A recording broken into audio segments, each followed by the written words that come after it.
આધ્યાત્મિક મહાશક્તિમાં આજે આપણે વાત કરીએ રૂકમણી દ્વાદશી અર્થાત રૂક્ષ્મણી જન્મોત્સવ, જન્મ દિવસ, જે ભગવતી રૂક્ષ્મણીજી ભગવાન શ્રી કૃષ્ણના અંતરંગ પટરાણી લક્ષ્મીજીનો અવતાર છે, જે દર વર્ષે એમની આ દિવસે વિશેષ પૂજા અર્ચના કરવામાં, વૈશાખ શુક્લ દ્વાદશીના દિવસે એમનું અવતરણ પૃથ્વી પર થયું હતું. એવી માન્યતા છે કે શ્રી કૃષ્ણે રૂક્ષ્મણીનું અપહરણ કરી એમ રૂક્ષ્મણીજીની ઈચ્છાથી એમની સાથે વિવાહ, ગાંધર્વ વિધિથી વિવાહ કર્યા હતા. રૂક્ષ્મણી વ્રત આ કરવાથી તમામ મનોકામના પૂર્ણ થાય. વાત કરી રૂક્ષ્મણીજી વિશે વિશેષ જે માહિતી છે એ શ્રીમદ ભાગવત મહાપુરાણ અને મહાભારતમાં વિશેષ આપવામાં આવી છે. એ પ્રમાણે રૂક્ષ્મણી વિદર્ભ રાજા ભીષ્મકના પુત્રી હતા અને એમને 5 ભાઈઓ હતા, જેમના નામ છે રૂકમા, રૂકમરથ, રૂકમબાહુ, રૂકમ અને રૂકમામાલી. રૂકમણી તથા તેમના 5 ભાઈઓ આ બધા ત્યાં હતા. રૂક્ષ્મણીજી એમાં સૌથી સુંદર અને શરીરે સાક્ષાત મહાલક્ષ્મી જેવા ભાસતા હતા. એમના વિવાહ એમના ભાઈ રૂકમીએ શ્રી કૃષ્ણના માસિયાઈ ભાઈ શિશુપાલની સાથે નિશ્ચિત કર્યા હતા, જે રૂક્ષ્મણીજીને અને ભીષ્મકને પ્રિય ન હતું. પણ રૂકમીનો સ્પષ્ટ નિર્ણય હતો કે ત્યાં જ વિવાહ થશે. અને આ બાજુમાં રૂક્ષ્મણીજી ભગવાન શ્રી કૃષ્ણના ગુણોને શ્રવણ કરીને એમનાથી મોહિત થયા હતા અને એમ મનથી એ કૃષ્ણને વરી ચૂક્યા હતા. એટલે એમને વિચાર કર્યો કે કરવું શું. ત્યારે પોતાના ગામના બહાર આવેલા કુળદેવીના મંદિરના પૂજારીને બોલાવી એમને પ્રાર્થના કરી કે એક પત્ર આપું છું, એ પત્ર તમે દ્વારિકા જઈ શ્રી કૃષ્ણને અર્પણ કરી દેજો અને સાથે કહેજો કે એમની સાથે જ આવે. ત્યારે ભૂદેવ ત્યાં દ્વારિકા આવ્યા છે, કૃષ્ણને પત્ર આપ્યો છે. પત્રમાં એમણે જે લખ્યું હતું એ ખૂબ મહત્વપૂર્ણ હતું. કહેવાય છે પૃથ્વી પર આ પ્રથમ પત્ર જે છે એ લખવામાં આવેલો. એ પત્રમાં વિચાર કરવા લાગે કૃષ્ણને સંબોધન શું કરવું. પ્રિય ન કહી શકે, ઓળખાણ નહોતી, એ પણ નહોતી ખબર કૃષ્ણ એમને ઓળખે છે કે કેમ. ત્યારે એમને સુંદર વિચાર કરીને લખ્યું છે, શ્રુત્વા ગુણાન ભુવન સુંદરણ શૃણવતામ તે નિવિશ્ય કર્ણ વિવરૈર હરતોંગતાપમ રૂપમ દૃશામ દૃશિતમામિત લાર્થ લાભમ ત્વયચ્યુતા વિશતિ ચિત્તમવત્રમ મે.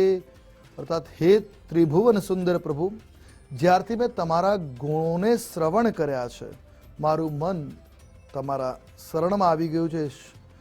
શરમ બધું મારું મન બધું શરમ વગેરે બધું છોડીને તમારામાં જ પ્રવેશ કરી ચૂક્યું છે.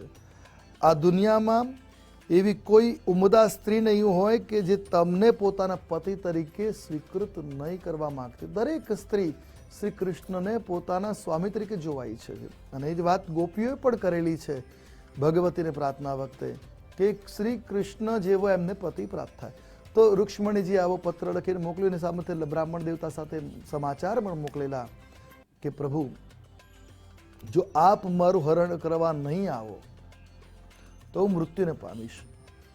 અને અમારા કુળની રિવાજ પ્રમાણે સ્વયંવરના આગલા દિવસે ગામની બહાર આવેલા કુળદેવીના મંદિરે પૂજા કરવા જઈએ છે, તમે ત્યાં જ આવીને મારું હરણ કરી લેજો. ભગવાન શ્રી કૃષ્ણ એમની સાથે ત્યાં નીકળી ગયા પ્રભુદેવની સાથે. અને આ વાતને જાણ થતાં બલભદ્ર પણ શૈલાની પાછળ નીકળેલા છે. આ બાજુની અંદર સવારના પરમાં મંદિરમાંથી કહેવાય છે રૂક્ષ્મણીજીને ભગવાન શ્રી કૃષ્ણએ અવંતિકા દેવીનું જે મંદિર છે ત્યાંથી ભગાડીને લઈ આવે છે. તે મંદિરમાં ગાંધર્વ વિધિથી સિંદૂર ભરી અને વિવાહ કરી લીધા હતા. અને ત્યારબાદ રસ્તામાં શિશુપાલ, રૂકમી વગેરેની સાથે યુદ્ધ થયું. અને તે સમયે યુદ્ધમાં વિજય શ્રી કૃષ્ણને પ્રાપ્ત થવાનો હતો, કારણ કે સાથે બલભદ્ર પણ સૈન્યને આવી ગયા. અને જ્યાં રૂકમીનું માથું ઉતારવા જાય તે જ સમયે રૂક્ષ્મણીજી આડાવીને એમને વંદન કરી પ્રાર્થના કરી કે અમારો ભાઈ છે એને છોડી દો. ત્યારે ભીષ્મક પુત્ર રૂકમીને મૂછો કાપીને ત્યાં છોડી દીધા. ત્યારે એ રૂકમીએ ત્યાં પોતાની નવી નગરી વસાવી, એ વિદર્ભમાં ના ગયો. અને ત્યારબાદ અહીંયા ભગવાન શ્રી કૃષ્ણના વિધિસર વિવાહ કર્યા ગાંધર્વ વિધિથી. અને કહેવાય છે ગામની બહાર દ્વારિકાની બહાર વિવાહ કરી અને દ્વારિકામાં પ્રવેશ કરેલો. અને ત્યારબાદ ઘણા સમય સુધી ત્યાં એમની સાથે રહ્યા આનંદમાં. ભગવાન શ્રી કૃષ્ણ અને રૂક્ષ્મણીજીને 11 સંતાનો થયા, 10 પુત્ર અને કન્યા, જેમાં સૌથી જ્યેષ્ઠ પુત્ર હતા પ્રદ્યુમ્ન. ત્યારબાદ ચારુદેશન, સુદેશન, ચારુદેહ, સુચારુ, ચારુગુપ્ત, ભદ્રચારુ, ચારુવિંદ અને ચારુચંદ્ર નામના ભગવાનના 10 પુત્ર અને ચારુમતી નામની કન્યા રૂક્ષ્મણી અને શ્રી કૃષ્ણના સંતાનો છે. આમ ભગવાન શ્રી કૃષ્ણ દરેક પત્નીથી 10 પુત્ર અને 1 કન્યા પ્રાપ્ત થયેલી છે. તો આ એમનો ભગવાન રૂક્ષ્મણી પરિવાર.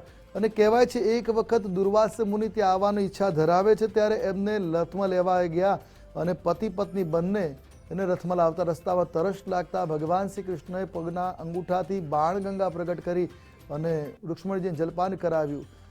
રથમાં બેઠેલા દુર્વાસાજીને એ વાતની પૂછ્યું નહીં, તમે જળ પીશો કે કેમ? અને તે સમયે ક્રોધમાં આવીને દુર્વાસાએ શ્રાપ આપેલો કે આ જગ્યાએ જળ પ્રાપ્ત નહીં થાય પીવા લાયક. અને આજે પણ દ્વારકાની બહાર રૂક્ષ્મણી મંદિર વિદ્યમાન છે. ત્યાં જલના મીઠા જલના દાનનો મહિમા છે. દ્વારિકાથી ત્યાં જળ લાવી અને અર્પણ કરવામાં આવે છે. ત્યાં જલદાન કરવાથી પિતૃઓની પણ ગતિ પ્રાપ્ત થતી હોય છે. તો માં રૂક્ષ્મણીજીના આ જન્મોત્સવની આરાધના, રૂક્ષ્મણી સાથે કૃષ્ણની આરાધના કરવાથી જીવનની તમામ મનોકામનાઓ પૂર્ણ થાય, પૂર્ણ સુખની પ્રાપ્તિ થાય છે. માં રૂક્ષ્મણી અને કૃષ્ણની આરાધના કરવાથી સુંદરતા અને ઐશ્વર્ય તેની પ્રાપ્તિ થાય. આજે બસ આટલું જ. કાલે ફરી મળીશું નવા વિષય અને નવી વાતો સાથે. કાલે મળીએ ત્યાં સુધી આપ મને અર્થાત આશુતોષ આચાર્ય રજા આપશો. મળીએ ત્યાં સુધી મારા જય ભવાની.